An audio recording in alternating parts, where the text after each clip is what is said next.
A'udhu billahi minash shaitanir rajim. Bismillahir rahmanir rahim.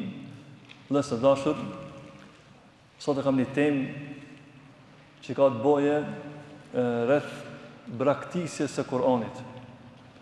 Pasi që muslimoni e kupton rëndësinë e Kur'anit, nuk duhet ta braktisë atë asnjëherë. Allah e përmend në Kur'an se pejgamberi jon Muhamedi sallallahu alaihi wasallam ju ka anku Zotit subhanahu wa taala se populli vet e ka lënë Kur'anin. Ka thonë Allah në Kur'an, wa qala ar-rasul, ka thonë Rasulullah sallallahu alaihi wasallam, ja Rabb, o Zotin, inna qaumi ittakhadhu hadha al-Qur'ana mahjura. O Zot, populli im e ka braktisur Kur'anin.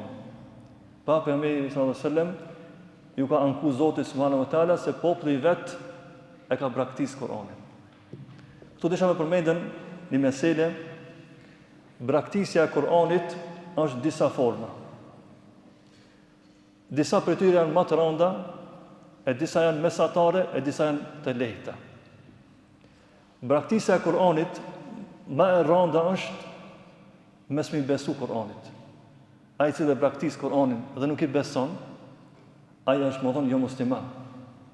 Kena folën fillim, kena përmend një ndër detyrat më kryesore ndaj Kur'anit është ne besua. Ai i cili braktis mos besimin ndaj Kur'anit nuk mund të qenë musliman. Gjithashtu është e rëndë ai i cili tallet me Kur'anin, ai i cili lund me Kur'anin, ai i cili dëgjon Kur'anin. Kjo është braktisja e rëndë. Tasi më thonë me pas kujdes, më thonë me braktisën Kur'anin në këtë formë është ajo më e rëndë. Kështu kanë qenë mushrikët e Mekës. Janë tallë me Kur'anin, si kanë besu Kur'anit, e kanë konsideruar Kur'anin si sihr, magji. Këto janë forma se si braktisja e Kur'anit është shumë e rëndë. Forma tjetër që është pak më e lehtë, që është mëkat, është gjuna, me braktis Kur'anin mes me punu me Kur'an. Shembull, Allah thonë në Kur'an fali namazin. Ti se praktikon, nuk e zbakton. E braktis këtë urdhën Zotit. I beson, por nuk e zbaton. Kjo është mëkat. Kjo është gjuna. Nuk është sikur e para, por është pak më e lehtë, por është gjuna me braktis urdhat e Zotit.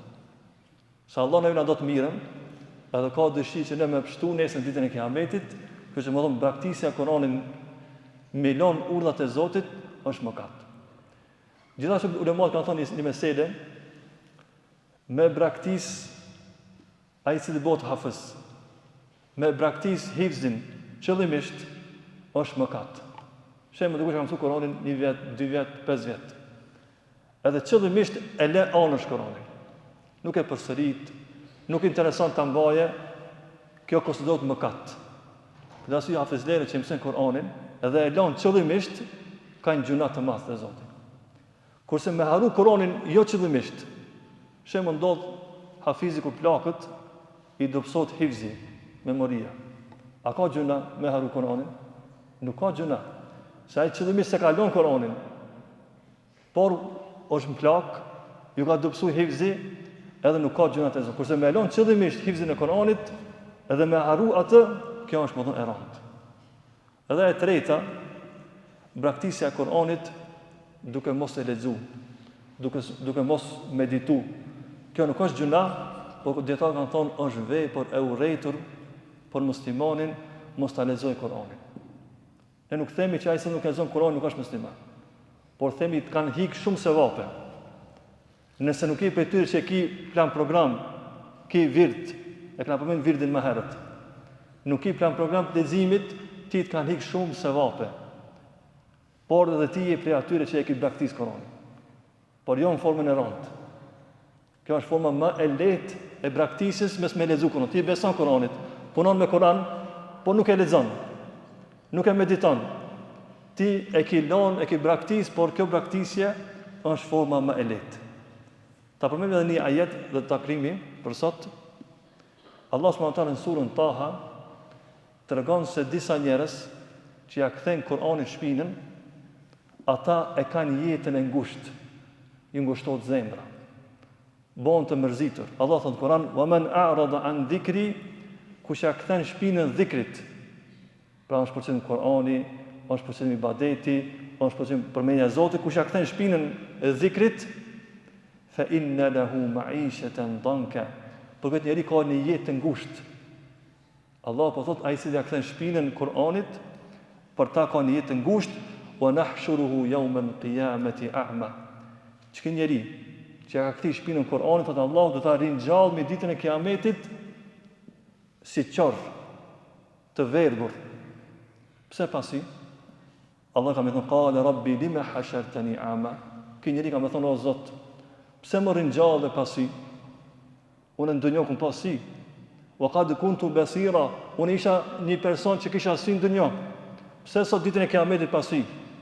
Allah ka më thënë qala kadhalika atatka ayatuna fanasitaha wa kadhalika yawm. Ti të kanë ardhur ajetet, edhe ti i ki haru ajetet. Ja ke kthi shpinën ajeteve. Edhe sot në ditën e Kiametit do të harrohesh. Ashtu si harrove Kur'anin në dunjë, e braktisë Kur'anin, edhe sot ti ka me të braktisë Zotin ditën e Kiametit. Allah na rujt. Që në tetë Ramazan, që Kur'ani mos ta braktisë më asnjëherë. Çdo ditë lexojmë ka pak. Mundohemi gjithmonë ta lidhmi zemrën me Kur'an, nga se nëse ja kthemi shpinën Kur'anit, ka pasoja të këqija. Allah ditë neve na rujt më. Kjo ishte për sot, inshallah, vazhdojmë nesër wa aqulu ma tasma'u wa akhiru da'wana alhamdulillahi rabbil alamin.